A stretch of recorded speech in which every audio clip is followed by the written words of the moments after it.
Welcome to one of the most disturbing cases recorded in the history of the Appalachian Mountains.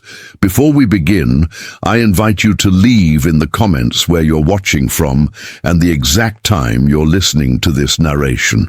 We're interested to know how far and at what times of day or night these documented accounts reach. The year was 1851 when the first reports began to surface about strange disappearances in the dense forests of McDowell County, West Virginia.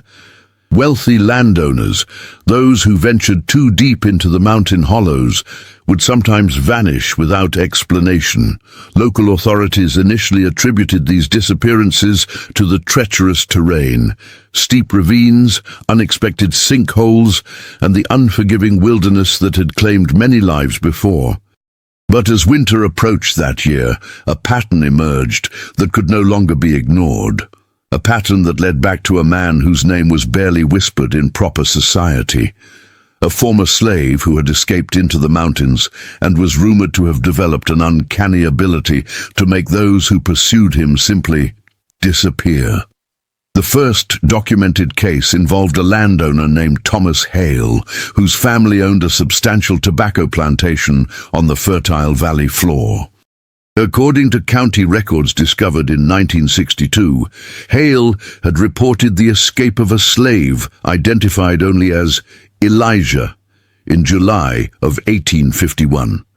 What made this case unusual was Hale's personal insistence on leading the pursuit himself, rather than employing professional slave catchers, as was customary among men of his standing. According to a journal kept by Hale's wife Sarah, discovered decades later during renovations to the old Hale homestead, her husband had developed what she described as an unusual fixation with recapturing this particular man. Thomas speaks of nothing else, she wrote, and has taken to studying maps of the mountains with a fervor I have never before witnessed in him. There is something in his eyes when he speaks of Elijah that frightens me more than the thought of a runaway in our hills. What we know of Elijah Brown comes primarily from plantation records, church registries, and the scattered recollections of those who encountered him. Born on the Hale plantation around 1823, he was described in purchase records as uncommonly intelligent and skilled with tools. Unlike other enslaved individuals on the plantation, Elijah had been permitted to learn rudimentary carpentry and engineering, as Thomas Hale had recognized his unusual aptitude for mechanical problems and put these skills to use building various structures around the property. According to employment records found in the Hale family archive, Elijah had been responsible for designing and constructing a series of innovative irrigation systems that had significantly increased the plantation's productivity. On August 3, 1851, Thomas Hale assembled a small party of 5 men and departed for the mountains with provisions for a week's journey. According to what remains of his expedition journal, he was confident in their ability to track and recapture Elijah, writing on the first evening, "The mountains may seem vast to some, but to a man with determination and knowledge of his quarry's habits, they will surrender their secrets. I know how Elijah thinks. I know where he will go." The journey was expected to last no more than 5 days. When 2 weeks passed without word, Sarah Hale requested assistance from neighboring plantations. A search party was organized, comprised of 12 men experienced in mountain travel. They found the remains of Hale's camp on the eastern slope of what is now known as Beartown Mountain.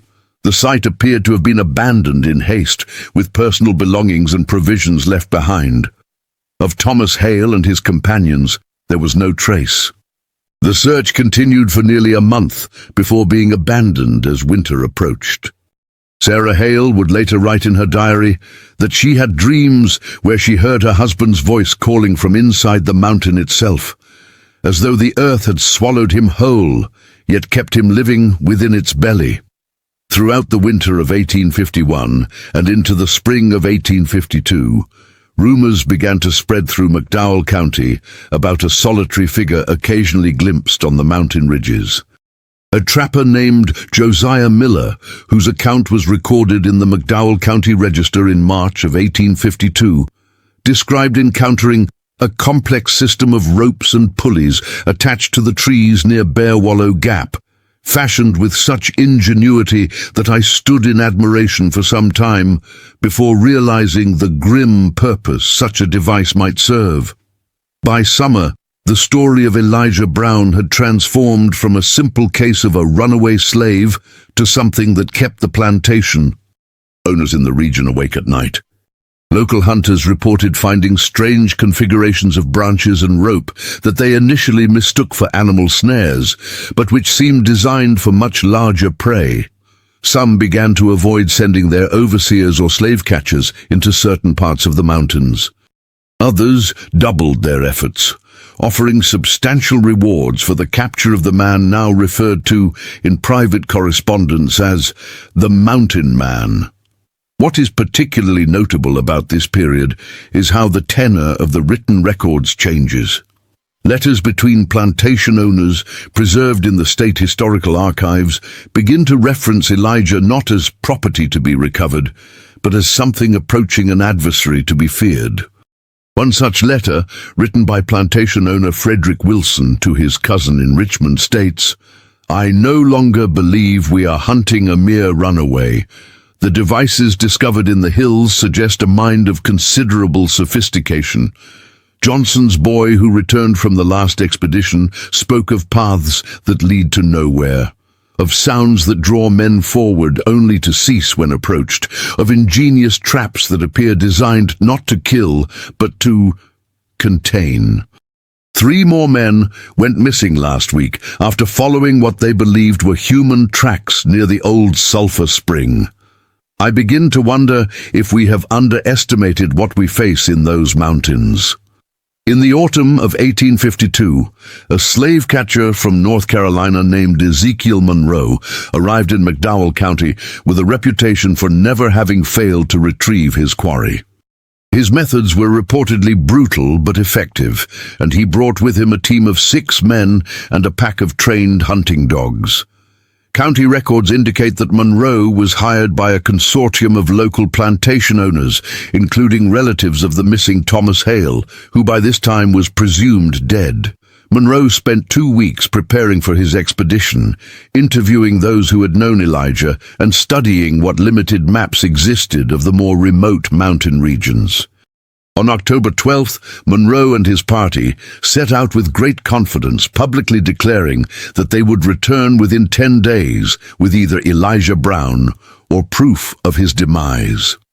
Sarah Hale's diary entry from this period reveals the community's mixed feelings. There is much talk of Monroe's expedition. Some speak with hope, others with doubt. I find myself strangely ambivalent. Thomas has been gone for over a year now, and I have made my peace with his absence. There is something unseemly about this continued pursuit, as though we are playing a game whose rules we do not understand against an opponent we have consistently underestimated. After 12 days without word from Monroe, concern began to spread. A local hunting party volunteered to follow the slave catcher's trail, but returned after less than a day, reporting that the forest seemed unusually silent, with no signs of wildlife or natural sounds. One hunter described it as walking into a painting of a forest rather than the forest itself. By the end of October, Monroe and his entire party were officially declared missing. More significantly, their disappearance marked the end of organized attempts to capture Elijah Brown. The mountain regions where he was believed to reside became places that respectable people simply avoided. Throughout 1853 and 54, stories continued to circulate about strange configurations of rope, wood, and metal found in the deeper mountain hollows. A surveyor working for a Richmond-based mining company filed a report describing what appeared to be a complex series of interconnected mechanisms spanning several acres of forest, as though the entire landscape had been subtly modified to serve as components in some grand machine whose purpose I could not discern. The surveyor requested reassignment shortly thereafter, citing personal concerns about the safety of the region. What makes the case of Elijah Brown particularly compelling is the discovery made in 1967 during an archaeological survey of the area in preparation for a now-abandoned highway project. In a remote hollow near the West Virginia border, researchers uncovered the remnants of what appeared to be a carefully constructed living space built into the side of the mountain. Carbon dating of artifacts found at the site placed its occupation between approximately 1850 and 1870. What drew immediate attention, however, were the sophisticated mechanical systems found throughout the site and the surrounding forest. Dr. Margaret Donovan, the lead archaeologist on the project, described the findings in her subsequently suppressed report. The engineering skill evident in these constructions far exceeds what one would expect from a person with limited formal education in the mid-19th century. We have identified what appear to be early alarm systems using counterweighted branches to signal movement, false trails designed to lead to dead ends or circular paths, and most disturbingly, a series of concealed pits and enclosures that seem designed for temporary human containment rather than as lethal traps. Most remarkable is the interconnected nature of these mechanisms, suggesting they were components of a larger system rather than isolated traps. Among the artifacts recovered were fragments of a journal written on scraps of leather and tree bark. Though much of the text was illegible due to environmental damage, certain passages remained decipherable. One such fragment, now housed in the West Virginia State Museum's restricted collection, reads, "They do not understand that the mountain itself can be made to serve as both fortress and weapon. Master Hale taught me well the principles of mechanical advantage, never imagining I would apply these lessons to secure my freedom. Each man who comes seeking me now serves as both experiment and refinement. I observe their patterns, their tendencies, their weaknesses. Each failure on their part improves my understanding." Perhaps the most chilling discovery was a small bound book found in what appeared to be the main living quarters of the site. The book contained detailed observations of human behavior under conditions of disorientation and isolation. Entries described how individuals reacted to particular stimuli, how long they could endure certain conditions before their resolve deteriorated, and methods of leveraging psychological weaknesses. Dr. Donovan's notes indicate that the book appeared to be a methodical study of how to break a human being's will without resorting to physical violence, knowledge that Elijah Brown would have acquired firsthand during his years of enslavement. By 1855, the disappearances had largely ceased, primarily because expeditions into certain regions of the mountains had become exceedingly rare. Local folklore established boundaries beyond which people simply did not venture. Maps from this period sometimes included vaguely defined areas, marked only with phrases such as unfavorable terrain or not suitable for settlement. A schoolteacher's journal from 1858 referenced local children's belief that the mountain man watches from the trees, taking those who hunt what is not theirs to hunt. What ultimately became of Elijah Brown remains unknown. No death record exists, nor is there evidence that he ever left the Appalachian region. The last credible account of someone who might have been Elijah comes from a church registry in a small community on the Virginia side of the mountains, where in 1871 a pastor recorded meeting an elderly colored man who came down from the high country carrying tools of remarkable craftsmanship. He spoke little, but displayed great knowledge of the forest and its ways. When asked his name, he smiled in a manner I found both gentle and somewhat unsettling, and replied that names were things given by masters, and he had left his behind on the mountain. The archaeological site discovered in 1967 was thoroughly documented before being reburied at the insistence of state officials who cited concerns about treasure hunters and vandalism. Dr. Donovan's complete findings were filed with restricted access, ostensibly to protect the site, though rumors among academic circles suggested the restrictions had more to do with the disturbing implications of what was found. In a private letter to a colleague, discovered after her death in 1983, Donovan wrote, "What we uncovered was not merely the refuge of an escaped slave, but evidence of an extraordinary mind that developed a systematic approach to psychological warfare a century before such concepts were formally recognized. The traps were never primarily physical. They were elaborate mechanisms designed to isolate, disorient, and ultimately break the will of those who entered his domain. The truly haunting aspect is how precisely he seems to have understood the minds of his pursuers, turning their own expectations and fears against them."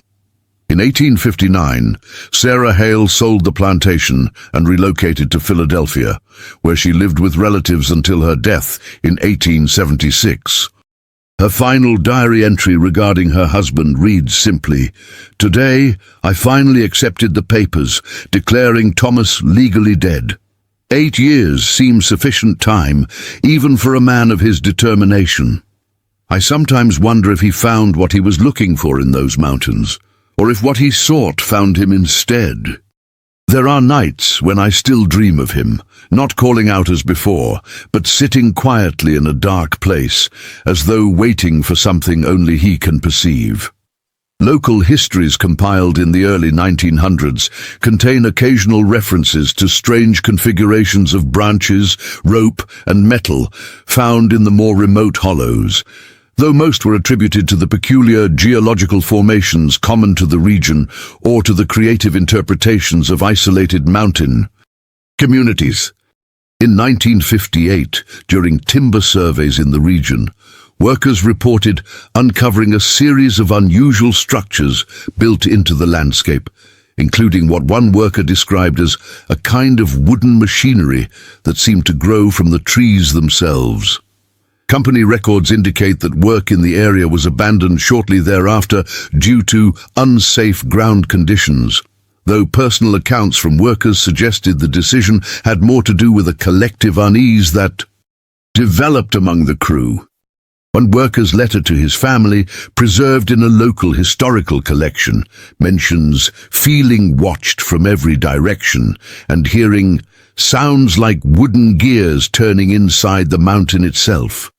What makes the case of Elijah Brown particularly notable in the study of historical disappearances is not merely the number of people who vanished, estimated at between 17 and 23 individuals over a 4-year period, but the psychological impact these vanishings had on the surrounding communities.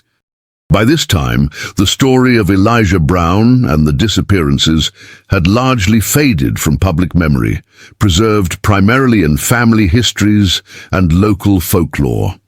Unlike many historical cases where threats were externalized as supernatural or bestial, the fear that developed around the Appalachian disappearances was distinctly centered on human ingenuity. Contemporary accounts suggest a growing awareness that they were not dealing with a wild beast or vengeful spirit, but with a human mind that had learned to weaponize the landscape itself. A journal kept by Dr. Samuel Pierce, who served as physician to several prominent families in the region during this period, contains observations about what he termed a contagion of dread that spread through the community. "It is not the fear of death that disturbs them most," he wrote in February of 1854, "but the uncertainty of what fate befell those who disappeared. Many have expressed to me privately that they would prefer confirmation of their loved ones' deaths rather than this unending ambiguity. Some speak of dreams in which they encounter family members living in strange conditions beneath the mountains, neither dead nor truly alive, existing in a state of perpetual capture." Archaeological evidence suggests that Elijah Brown likely survived in the mountains for at least 20 years after his escape, developing increasingly sophisticated methods for ensuring his safety and autonomy. The systems discovered in 1967 indicate that he eventually established a network of surveillance and defensive measures covering several square miles of mountain territory, effectively creating what modern military analysts might term a denied area, a space where he maintained absolute tactical advantage over any who entered. The psychological dimension of Elijah's methods is perhaps best illustrated by a report filed by one of the few members of Monroe's party who was eventually found. The man, identified in county records only as Richardson, was discovered wandering near a small settlement 30 miles from where the expedition had entered the mountains. According to the local doctor who treated him, Richardson was severely dehydrated and exhibiting signs of extreme mental distress. During moments of lucidity, he described being led in circles for days by sounds and signs that seemed to promise imminent success in their hunt. "We were being studied," he reportedly told the doctor. "Each trap we avoided led us toward another we didn't see until too late. Not to kill us, he could have done that at any time, but to separate us, to make us experience what he had experienced, to make us understand what it means to be hunted." Richardson died 3 days later, having never provided a coherent account of what happened to the rest of the expedition. His final words, as recorded by the attending physician, were, "He built something up there that's more than traps. He built a place where the hunter becomes the hunted, where the mountain itself remembers what was done and turns it back upon the doer." In the decades that followed, as the direct memory of the disappearances faded, the story of Elijah Brown transformed within local folklore. By the early 1900s, he had become something of an ambiguous legend, neither hero nor villain, but a symbol of the mountain's resistance to human presumption. Stories told to children warned against venturing too deep into certain hollows, not because a monster lurked there, but because those places remember how to trap the unwary. What began as a case of a man fleeing bondage evolved into a broader metaphorical warning about the consequences of pursuing others beyond the boundaries of civilization's protections. The final documented connection to the historical Elijah Brown came in 1969, when a descendant of Thomas Hale, researching family history, discovered a sealed envelope in a collection of papers inherited from Sarah Hale. Inside was a crude map drawn on animal hide, showing what appeared to be specific locations in the mountain region where the disappearances had occurred. Marked at various points were small symbols resembling the mechanical systems discovered at the archaeological site. Along the edge of the map, written in faded ink, were the words, "Not all who wander these paths are truly lost. Some are exactly where they have chosen to be." The handwriting did not match samples of Thomas Hale's writing preserved in other documents. The Hale descendant reportedly turned the map over to state authorities, who conducted a brief investigation but found nothing conclusive. The map itself was subsequently lost during an office relocation in 1972. Its brief appearance and disappearance added a final layer of ambiguity to a case already shrouded in uncertainty, a fitting conclusion to a story defined by questions that echo but never resolve, by seekers who never return, and by a landscape that seems to hold secrets just beyond the reach of full understanding. Today, certain areas of the Appalachian Mountains in McDowell County remain surprisingly undeveloped, despite their natural beauty and potential economic value. Local residents occasionally report finding unusual configurations of weathered wood and rusted metal deep in the forests, though most attribute these to the remains of abandoned mining operations or the natural processes of forest growth around human artifacts. Yet there persists in local culture a certain hesitancy about venturing too far into particular hollows or straying from established paths. a subtle inheritance from a time when the mountains were not merely a landscape to be traversed, but a domain where human ingenuity had learned to turn the hunter's own nature against him. Perhaps what makes the case of Elijah Brown and his pursuers so enduringly disturbing is not what we know, but what remains eternally beyond our understanding. The precise nature of what occurred in those mountain hollows, the exact fate of those who disappeared, and most significantly, the experience of being gradually made aware that one has wandered into an environment where every step, every decision, every instinct has been anticipated and incorporated into a design whose purpose is not merely to capture, but to transform the very relationship between pursuer and pursued. The true horror lies not in the possibility of death, but in the realization that one has become unwittingly enmeshed in another mind's carefully constructed reality. A reality designed to teach a lesson that only becomes clear when it is already too late to escape it. In the winter of 1964, a survey team attempting to map potential routes for a new forestry road reported an experience that echoes those described over a century earlier. After several days working in a particularly remote area, team members began to notice subtle signs of human modification in the landscape. Branches that appeared to have been deliberately positioned, stones arranged in patterns that seemed to direct movement along certain paths. The team leader's report describes a growing sense that they were being channeled towards something or away from something. It was impossible to determine which. The survey was abandoned when equipment began to malfunction in ways that defied explanation, and team members reported hearing what sounded like mechanical movements inside the dense forest where no machinery should have been. The final entry in the team leader's journal, dated February 12, 1964, reads, "There is intelligence in this design, a pattern that reveals itself only when you've gone too far to turn back. I understand now why the old-timers warn against certain hollows, not because of bears or falls, but because there are places in these mountains that were shaped by a mind that learned all too well how to invert the relationship between captor and captive. We're pulling out tomorrow. Official explanation will cite terrain unsuitable for development. The truth is something else entirely. Some territories remain unclaimed for good reason. They already belong to someone who understood possession in ways we have forgotten. What remains particularly striking about the Elijah Brown case is the absence of physical violence in the historical record.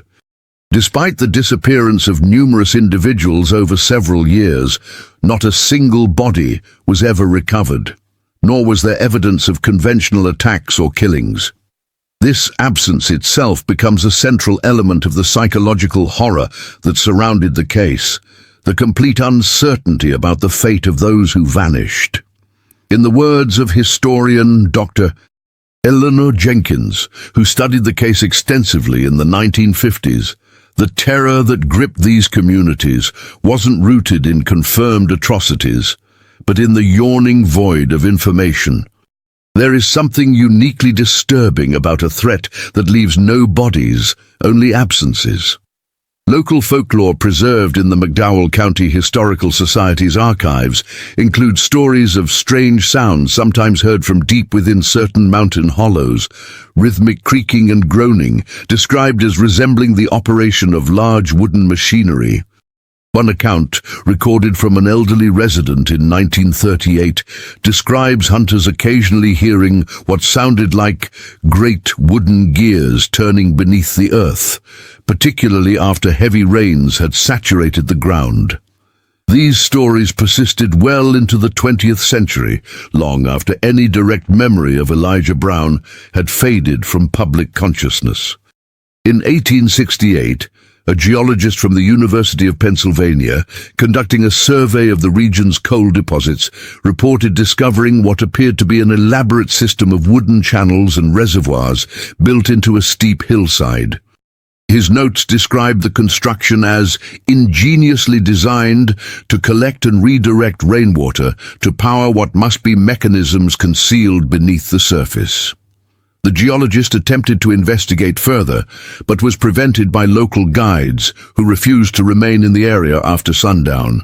His subsequent report to the university makes only passing reference to these findings, focusing instead on the more conventional aspects of his geological survey.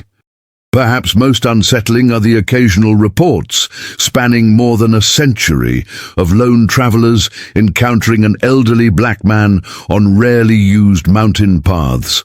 A figure who appears suddenly, offers cryptic advice about which routes to avoid, and disappears with equal abruptness. The most recent such account dates from 1958, when a hiker separated from his group reported being guided back to a main trail by an old man who seemed to materialize from the trees themselves and who spoke with detailed knowledge about the mountain's hidden dangers.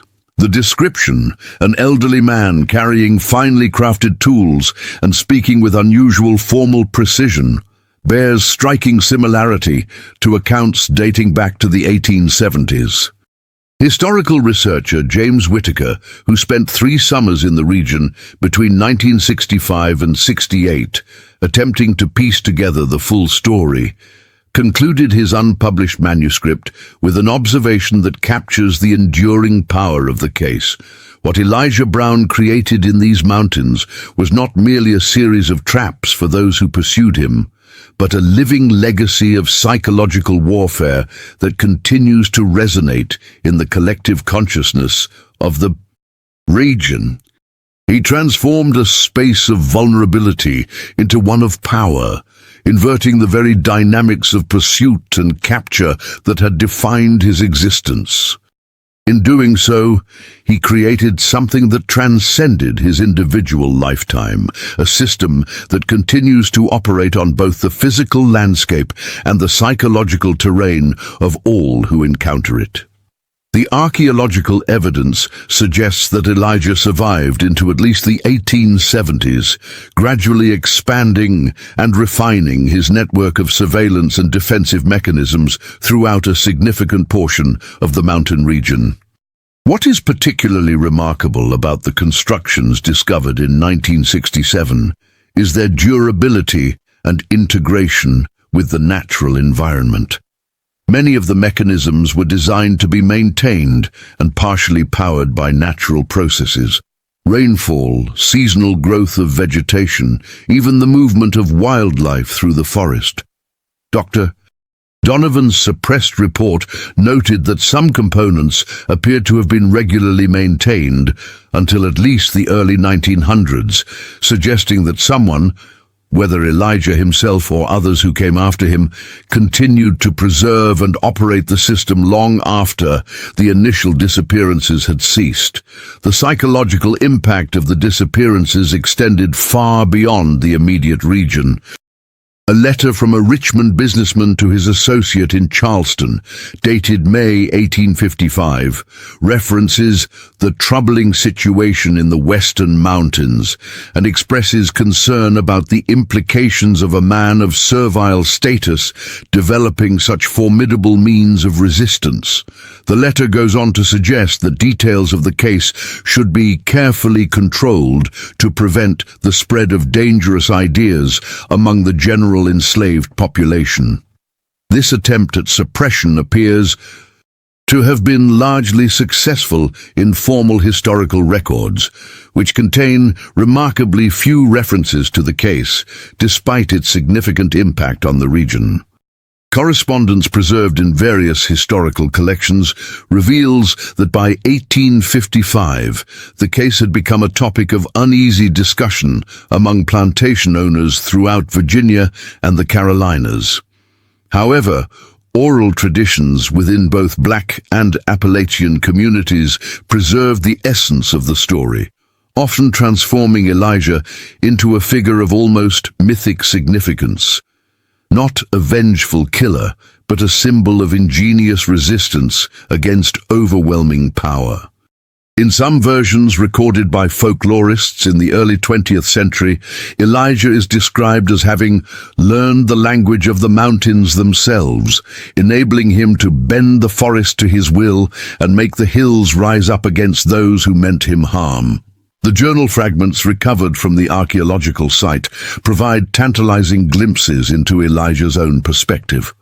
One partially preserved passage reads, "The Master's greatest error was in teaching me to understand mechanisms while believing I could not understand freedom. Each pulley and lever I constructed for his convenience taught me the principles I now apply to my defense. The irony does not escape me." Another fragment, dated approximately 1857 based on contextual references, states, "Today, I observed the party from the Eastern Valley triggering the false trail sequence. Their confusion when the path disappeared before their eyes confirmed the effectiveness of the design. They turned back rather than proceeding to the containment area, which suggests further refinements are needed in the transitional section." These writings reveal not just technical ingenuity, but a profound psychological insight.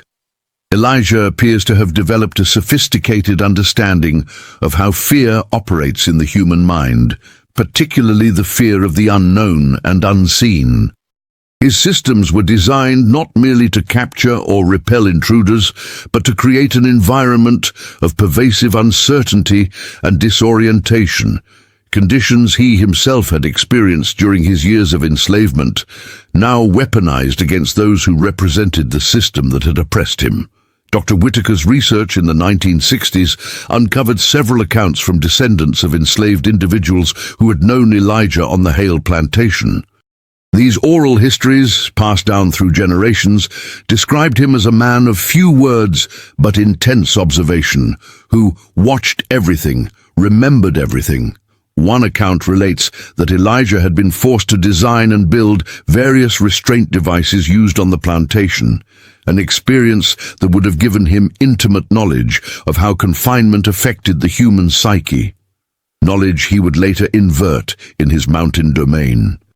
The final confirmed historical reference to someone who might have been Elijah comes from a church record in 1880, when a pastor in a small Virginia community noted performing a burial service for an elderly colored man known to the mountain folk as a craftsman of remarkable skill, who lived alone in the high country for many years. The pastor recorded that few attended the service, but that there was an unusual atmosphere of respect, even among those who would normally show little concern for the passing of a man of his race. The grave was unmarked, and its location has been lost to time.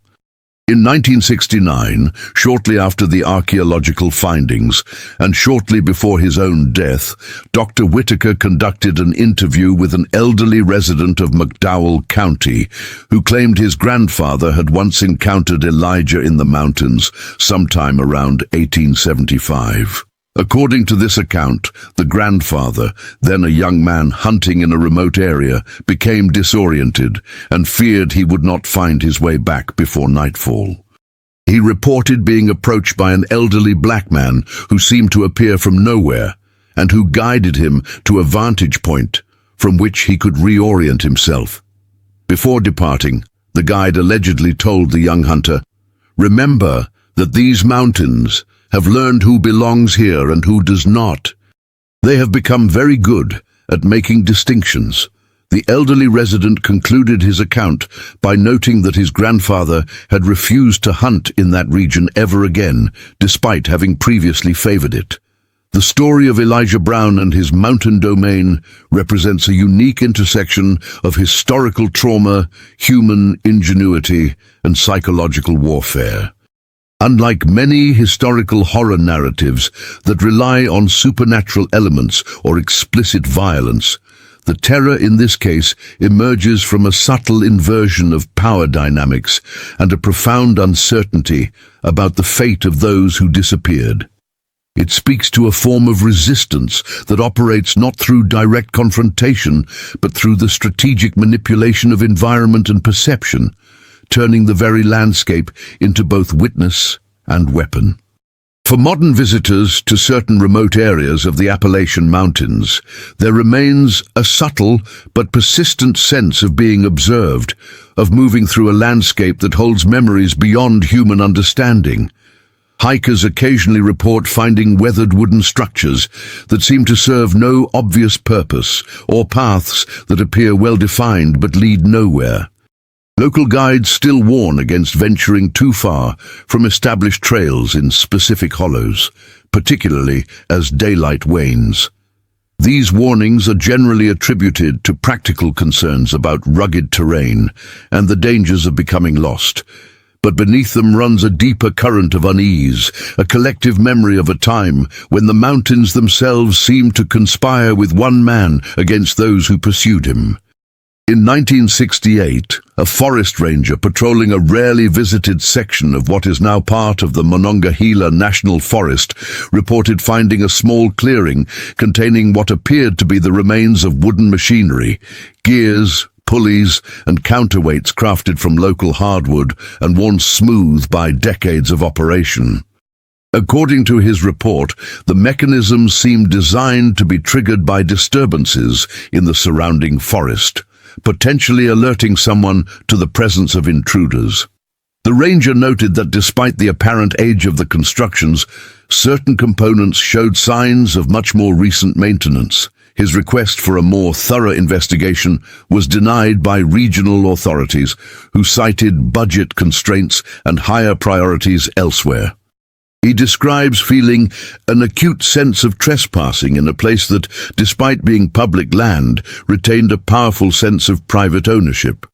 More disturbing was his observation that as he was examining the mechanisms, he became aware of subtle movements in the surrounding forest that seemed to be evaluating my presence, determining whether I represented a threat. The journal entry concludes, "I have spent 30 years in these mountains and considered myself intimately familiar with their moods and characteristics."